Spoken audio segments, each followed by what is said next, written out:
Okay, so it says the green light is on and LinkedIn Live is beginning. We'll just do a quick refresh to make sure everything's coming across okay.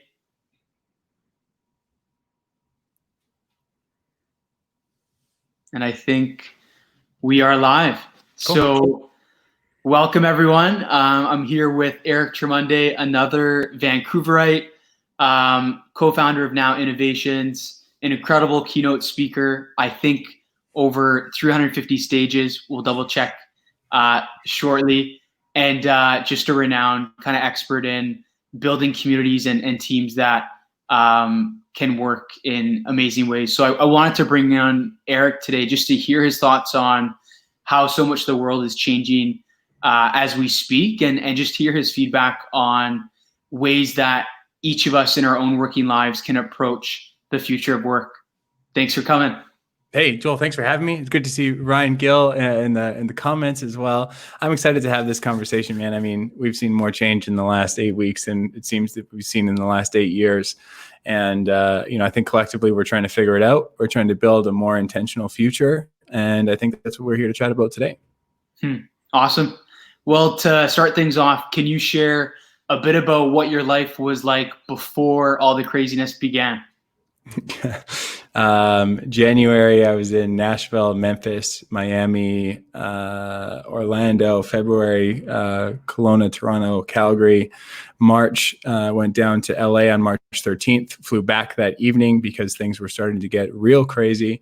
And I haven't been on a plane since. I don't expect to get on a plane this year. That said, I've got maybe 15 gigs still in the books right now for September, October, November that haven't been canceled or moved just yet. But life has changed. I haven't been in one city this long since I was 15 years old. So there's been certainly a change there. Trying to get the message across, I think, is really important, and shifting to virtual has certainly been a focus. But overall, it's been a bit of a turbulent change. I mean, there's been no playbook for what to do. There's been no best practices to copy. And I think, like I said before, collectively, we're just trying to figure this out.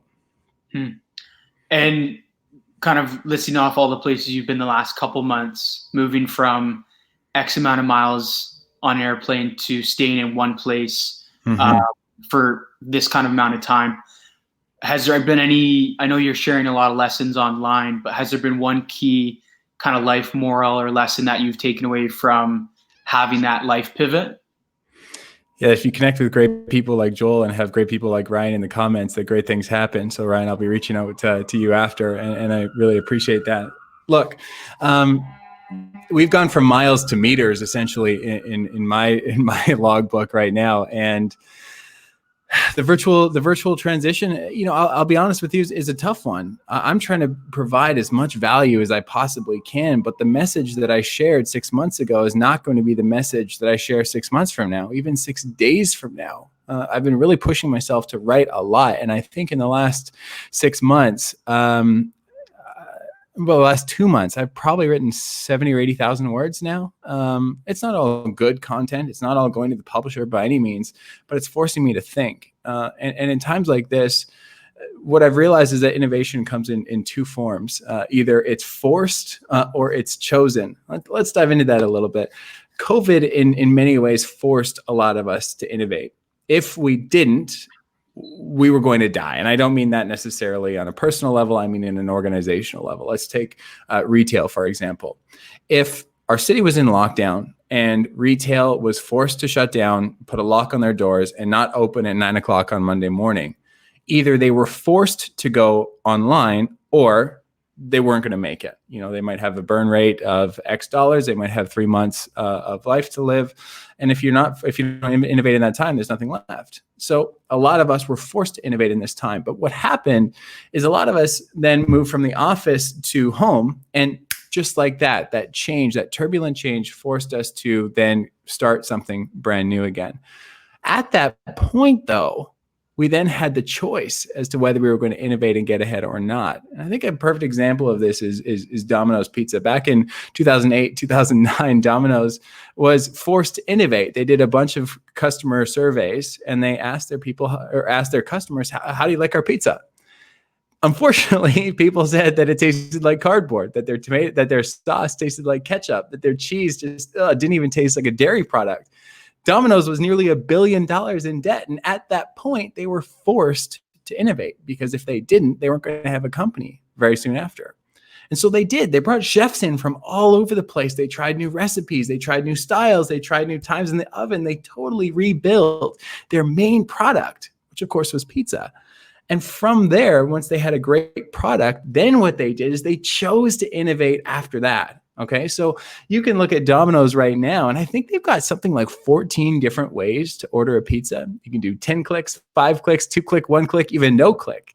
You can tweet a pizza order. You can ask Siri or Alexa to order you a pizza, and 25 minutes later, you can hear a knock at the door, and sure enough, there's a fresh steaming pizza pie ready for you. But as a result of this choice to innovate, they weren't saying, how do we be better than, or how do we catch up to Pizza Hut or Papa John's? No, they were saying, how do we do something different, something better? How do we choose to innovate and be really great? And when they gave themselves the time and the space to be creative, to try new things, to build this culture of experimentation, much like I think many of us have the opportunity to do now, we won't know if we're going to get it right or not. See, yeah, we were forced to innovate. A lot of us were. And now we get the opportunity to choose to innovate. And when there is no playbook for the future, when there are no best practices, and we can keep trying and trying new thing after new thing, making what I like to call 1-degree shifts, or making that smallest viable change over and over and over and over again, that's when I think we can build a more intentional future and reach an even better future when it comes to work. Wow. Mic drop right there on one of the first questions. Let me give you another quick example of somebody who's choosing to innovate really well. Booking.com. Okay, they're out of the Netherlands, and it's a truly incredible company that was a real pioneer when it came to split testing. So split testing, of course, on your website is when you've got A and B web page. So you've got one web page that looks different than another web page, and then you can see which one responds better, which one has better conversion rates, and you can modify the website accordingly to see what performs better. Unbounce, a Canadian Vancouver company here, that's their full business, and they've done an incredible job at building that business. But Booking.com, if you and I were to go onto that website right now, we would see a different homepage, because every day they run a million different tests to see what performs better. They're always choosing to innovate, and they don't know what the answer is going to be, right? They don't know which is going to perform better or worse, but what they're going to do over millions and millions of data points is they'll see what performs best, because they choose to continue this culture of experimentation, of creation, of opportunity to see where they arrive. Look, nobody can predict the future. I don't know about you, but I was scratching a lottery ticket. I remember when my grandma had Christmas dinner, you flipped under the plate and I pulled that lottery ticket out, and I didn't know if I was going to win or not. Sure enough, I won $5, right? I couldn't predict that was going to happen. That was 3 seconds later. We like to think we can predict 5 and 10 years down the road. No, we can't. And there's not a company that's listening. There's not an individual that's listening now that has their annual plan going as they planned it January 1st. So I think this culture of innovation, when we get to a future of work that is yet to be determined, is an incredible opportunity if we choose it to be, and not wait until we're forced to do it. Mm-hmm. And in regards to your mission as a speaker and as a consultant to empower teams to thrive, do you see your mission tweaking and pivoting kind of to adjust this year? Or do you see your mission remaining the same and the way that you service clients changing? The mission is the same today as it's always been. It's to help leaders build tomorrow's greatest places to work. Now, I say places with an S a few months ago because there was no one universal best place to work. I'll give you an example. Fortune said that the best place to work in America was Hilton Hotels this year in 2020.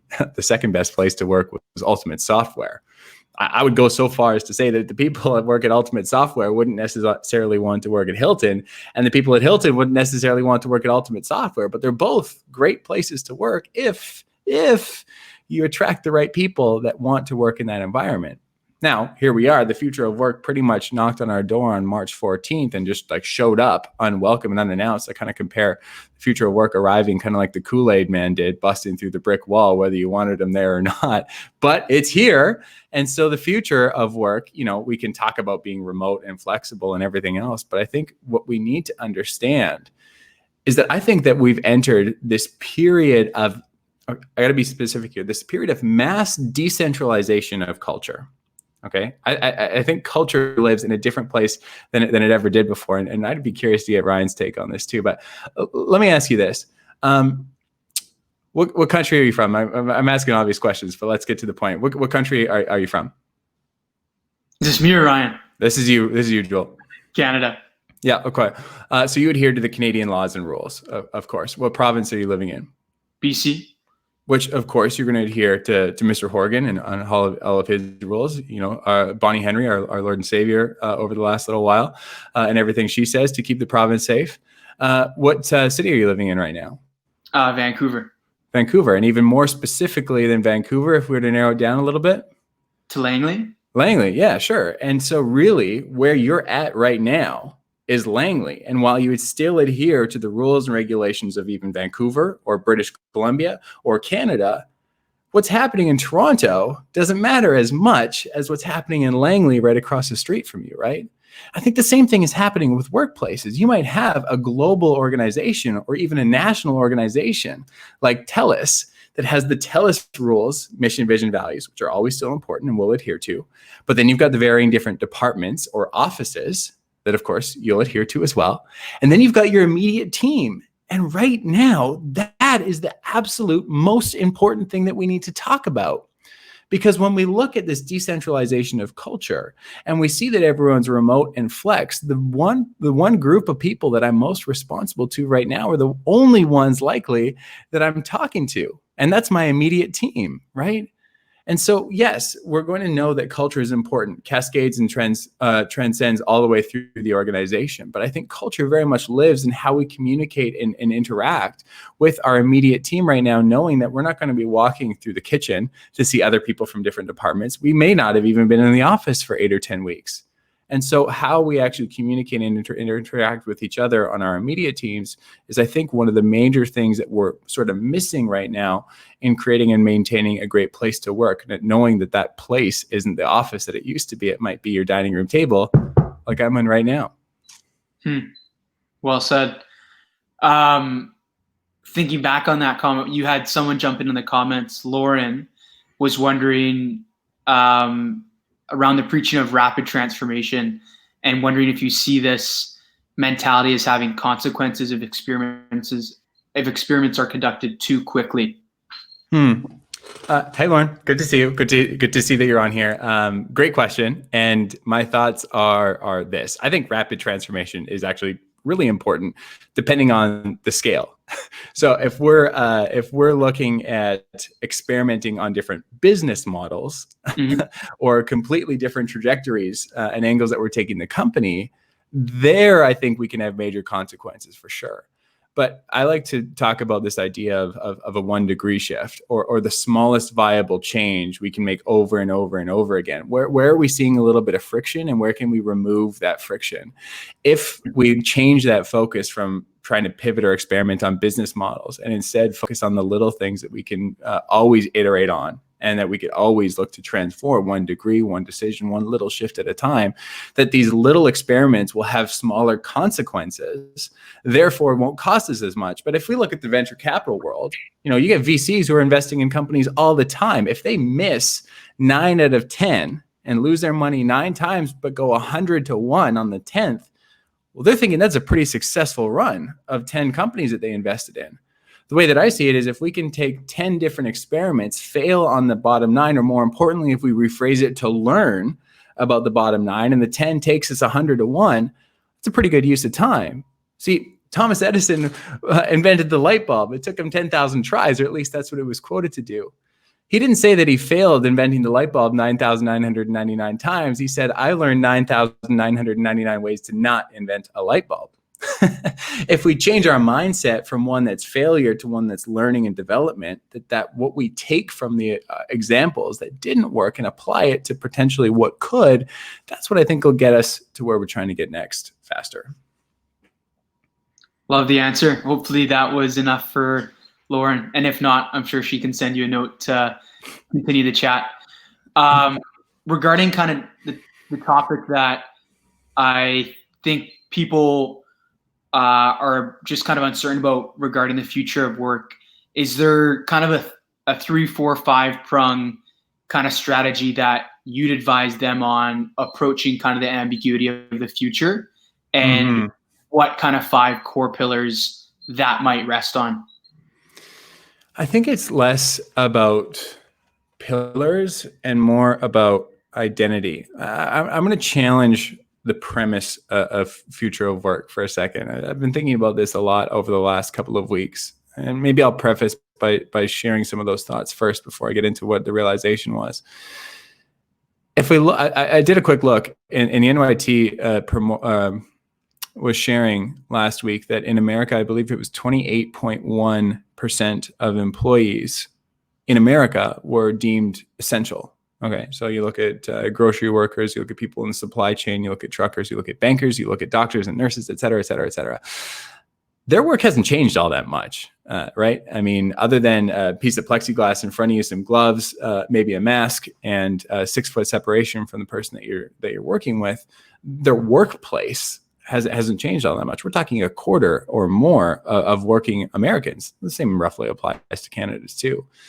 Then you get the companies like Twitter, Shopify, Facebook, Microsoft, who are saying, go home, work there till the end of the year, maybe forever. And they're saying, oh, okay, sure, great. I've got friends in this city who are working for very conservative companies that didn't go into the office.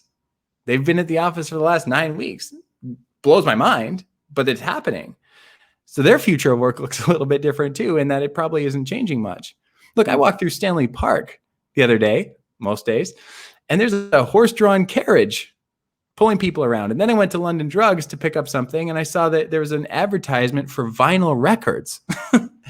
My point is that what I've realized is that the future of work doesn't look one way to all organizations. And one of the big problems that I think we face when we're talking about the future of work is that we put it in one bubble. The future of work is. It's like, no, it's not. It just isn't.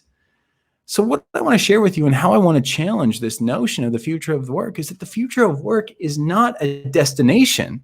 It's not a place that we get to. It's not somewhere that we go. The future of work is a mindset. The future of work is a leadership style, right? And unless we truly understand our people, our business, and our customers, and how we can serve all 3 of them best, we're going to end up at the wrong spot, full stop. We've seen a lot of companies that are saying, we need open office concepts because that's what somebody else did. No, maybe. We need everyone to go remote work and go work from home. No, maybe. But until we try, until we understand our people, until we can understand and connect with them and understand what works best, we're never going to get there. And maybe our future still is in the office, and maybe it never was remote, and maybe it still is in the grocery store or the bank. Maybe it is. If we can serve our people most effectively, look at leadership agility, like Ryan said, that's the key. And that is what the future of work looks like. But the problem is we look at this prescription, like take this and you'll get there. No, you can't. It's this culture of experimentation, making those 1-degree shifts, asking for feedback, and more importantly, acting on that feedback from people, business, and customers that will allow us to understand what the future of work looks like for us, because that's all that's important, so that we can act on it. There you go.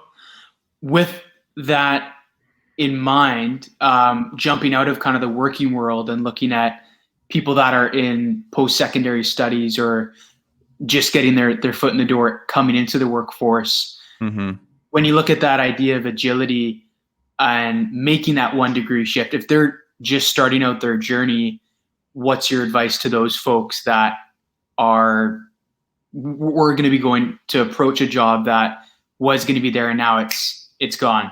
and they kind of have to reinvent themselves as a graduate or as a summer student? Sure. First of all, quick shout out, quick hello to Kira, who's in the chat as well. And to answer your question, maybe I like to start by honing in on a couple of the words that you said. And you said reinvent. We're in a stage of global development right now where if at any stage of life we're not reinventing ourselves every day of the week in one way, shape, or form, big or small, we're starting to fall behind. And so there's this culture of learning. I was talking to one of the major post-secondary institution presidents here a couple of weeks ago, and I had a theory that I wanted to toss by her. I said, let me guess, the average, and it was a polytechnic, it was a technical institute. And I said, let me guess, the average age of your students is going up. And she said, in the past 5 years, it's gone up about 3 years.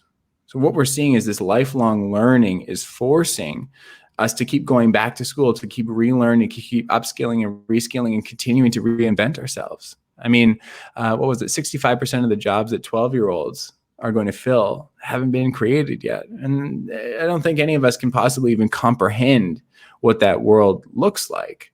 And so instead of asking students who are in school or graduating, or even people who are 45 or 50, instead of asking, what do you want to do?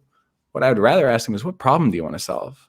What is really most important to you, and how can you help fix it?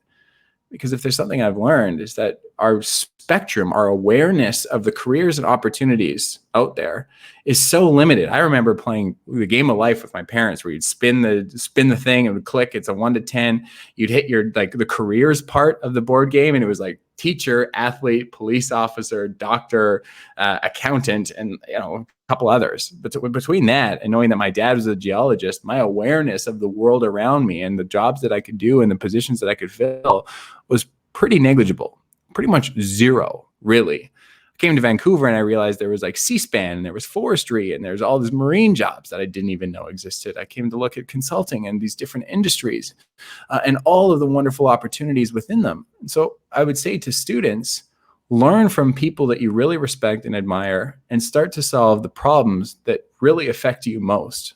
Because a lot of us, I know myself in particular, will face this like imposter syndrome where you never feel like you're qualified. And I know, Joel, you've talked a lot about that in your TED Talk, which is fantastic.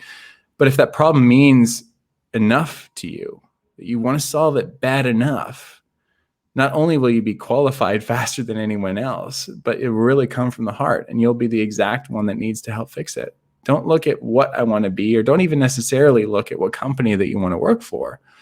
It might be the company, but what you'll find is that when you're looking to solve a problem, there will be other people that share that same desire, that are looking to solve a very similar problem as you are. And you can learn from them and help them in any way you can. My guess is you'll express skills, values, and attributes that you didn't even know you had.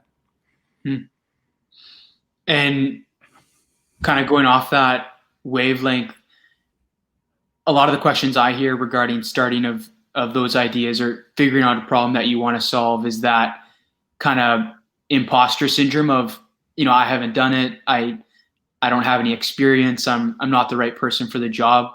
For those younger folks that might be listening, what's your tactical advice for how they can just get started, whether that's opening a Google Doc or messaging a friend, something like that? Well, the first thing I'll say to that is, and I'm not, there's no political stripes here, but my question is JT qualified to be prime minister? Is Trump qualified to be president? Are you or I qualified? Like, first of all, who says who is qualified and what measures are there to ensure that that's true or not? Qualifications, I think, are incredibly subjective. So I would say that none of us are really qualified to do the work that we do, but we do it anyways because we love it and we're passionate about it and we care about it. I've read more articles and more reports and interviewed more people in the last 2 months than I probably have in the past 2 years, because I think this is a time of learning and discovery to find out more about myself and how I can serve the people around me. So yeah, I mean, start a podcast, start a blog, start clipping articles and adding them to a Dropbox folder or to a Google Drive folder, and just start to accumulate information. Because what I've learned about myself is that there are going to be a lot of the things that you learn that you don't like. But as a result of learning more about what you don't like, you narrow down the things to discover more about what you do like as well. There are only finite options about what you can do and what skills and attributes you can possess. And when you learn that you don't like to do something, then you can scratch all those opportunities off the list and get closer and closer and closer to what is right. And when we do that, I think it requires work, patience, perseverance, and resistance that just simply isn't practiced anymore. And we can talk about that a little bit further too. Last I checked, golf was down 30% in young students and young people. Musical instruments are down. This idea of practice and mastery and commitment to something is becoming a lost art. I mean, whether you subscribe to Malcolm Gladwell's 10,000 hours to master something or not, the premise is there that if you practice over and over, you fail and get better. Daniel Pink said, I think if you have about an 85% success rate and a 15% fail rate, you keep working and improving and tweaking and pivoting, that you'll get there. You'll get there fast and you'll learn more about yourself along the way. But I think the only wrong action that people can take is to do nothing at all, is to wait for something to happen. I mean, take a shot and see what happens. And even if you miss, you'll learn more about yourself so you can get more accurate next time too. Thanks for sharing that. And I think being kind of a friend and follower of what you're doing, I can attest that you definitely practice what you preach. And so I'm always inspired to hear kind of what you're up to.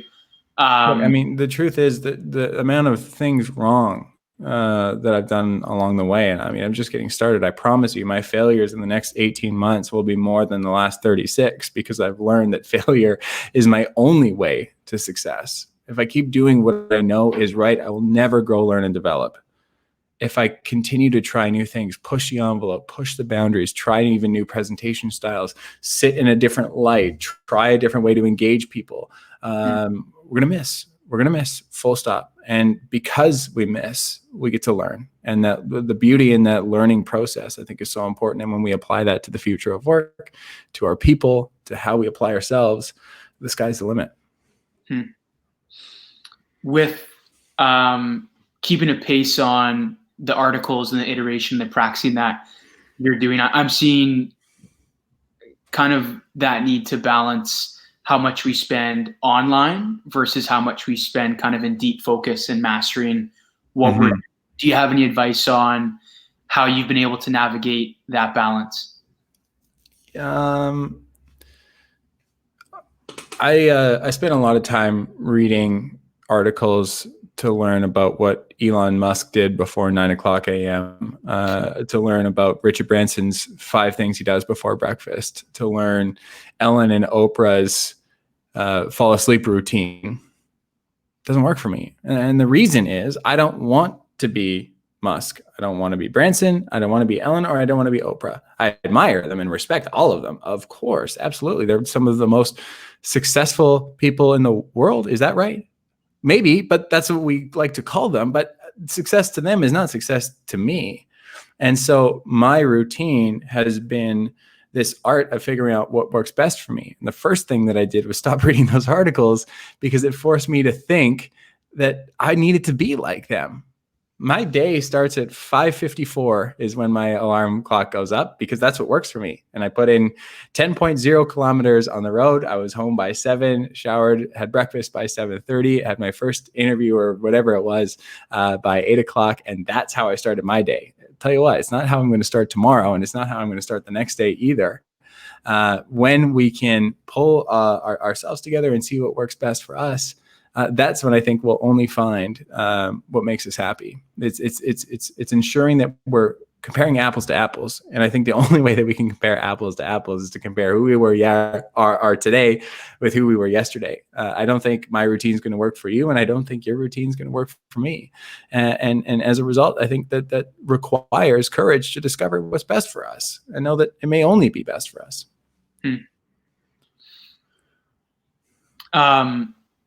I agree with that. I don't have more to add to that. Well, I like what Jan and Matthew were saying too, and I appreciate the comments. What I've found in this speaking space, you have people who are making millions of bucks speaking, and that's great. And there are people who are just starting too. But I found that I spent so much time thinking, I want to be like them. But I didn't really. I can admire and respect them. I can learn from them. But let's just say to make like, $5 million on the speaking circuit, you need to have a fee of $25,000, $35,000. You need to be on about 160 or 180 flights a year. You need to be gone about 200 days a year. And there's a cost to that. Sure, there's a profit opportunity, but there's a cost too. And I think that it's important to continue to prioritize and reprioritize what matters most. Maybe it's family. Maybe it's health and wellness. Maybe it's fitness. Maybe it's training for that next, 10K or half marathon down the road. Maybe it's the opportunity to, fall asleep in your own bed. And I think when we can start to put a value on how important lifestyle is for us, that's when we can really chase what matters most. Again, we can learn and be inspired by anyone that's around us, but then really ask the question too, that might be where they're at right now, but what did it cost to get there? I'll share this. I was at a conference with Kobe Bryant, the late Kobe Bryant, was speaking right after me. And he was asked a question. It was right after his 60th point game, right after he retired from the NBA. And Jim Gray asked him, he said, "Kobe, you're one of the best players to ever play the game. What did you sacrifice to get to where you are today? You were up at the gym 4 a.m, you shot hundreds of shots more than anyone else. You stayed late. You practiced harder. What did you sacrifice?" He took me by surprise and he said, "Nothing. I sacrificed nothing. I chose everything." It's like, oh, whoa, that's crazy. I never thought of it like that. When you choose something, you're not giving something else up. You're choosing that that's the right option. He said, Kobe then followed up and said, "In life, you can either be the lion or the gazelle. You can't be both. You got to pick one. If you're going to be the gazelle, make sure you're faster than all the rest." Look, I mean, the truth is this world needs every shape and form of individual, yet we seem to somehow subscribe to the one vision of the American dream or whatever makes us perfect and successful. We subscribe to more likes on Instagram, more followers on all the different social media platforms for what? And look, I don't want to get too meta here or too fluffy or anything like that, but I started to really question myself and saying, why do I want these things? And maybe I don't. Is it to serve a better business person? Is it to serve better business? Is it to serve my ego? And at least asking those questions allows you to come up with some better responses as to what makes the most sense. Now, look, I'm just trying to iterate and evolve and grow myself every step along the way so that I can be a little bit more of myself tomorrow than I was today. One of my favorite lines is that authenticity isn't created, it's revealed. And I think the further we get into this life that we live, the more we can challenge and question ourselves as to what we're doing and why we're doing it, and ultimately how it makes us feel and reflect on that. I think that's when we can be more true to ourselves and figure out what makes the most sense for us. Wow. Well, thanks for sharing. I think you nailed it on the head in terms of choosing rather than sacrificing, and understanding that we don't always need to perform for an audience. When we find alignment with what we do, there's kind of no more to it. And so I really resonate with that. But I mean, you talk about this too, right? With the personal brand side of things. I mean, you can admire, you can respect, you can learn from people who've done incredibly well all over the place, not just in business, but in every way, shape, and form. But the reason those people are so great is because what they do is so unique to them, I think. And I think asking ourselves those questions, not just from a personal standpoint, but if we're talking back about the future of work, what makes our team our team? What are our little quirks and nuances that separate us from everyone else? What is that little practice that we do? What is that wonky thing on Tuesday afternoons at 3:30 where we have that meeting and show our pets to each other or our favorite stuffed animals? I don't care what it is. If it works for your team, double down on that. Don't be ashamed of it. Don't be shy. Project that from the mountaintops. I think the more narrow a focus you can have, the easier it will be to continue to attract and keep great people. Because they're people just like we are. And I don't mean in race or in ethnicity or in religion.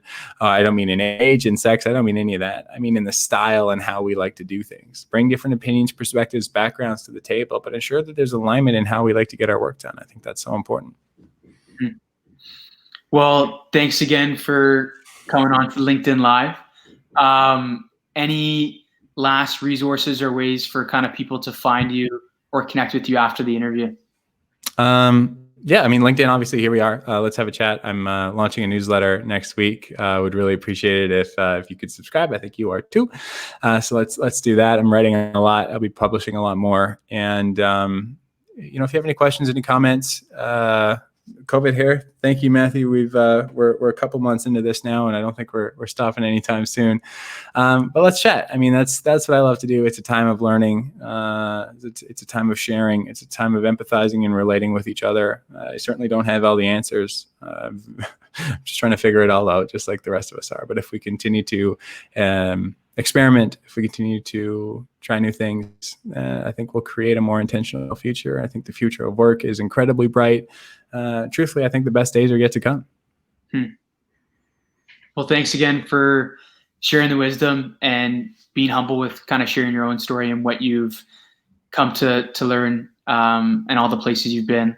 So looking forward to staying in touch after all this is kind of come to a close, and we can catch up for a coffee or beer. Quarantine cocktail. Exactly. And thanks again for dropping by. Cool. Thanks, Joel. Take care. Okay. Thanks, everyone, for chiming in. I really appreciate it. Definitely.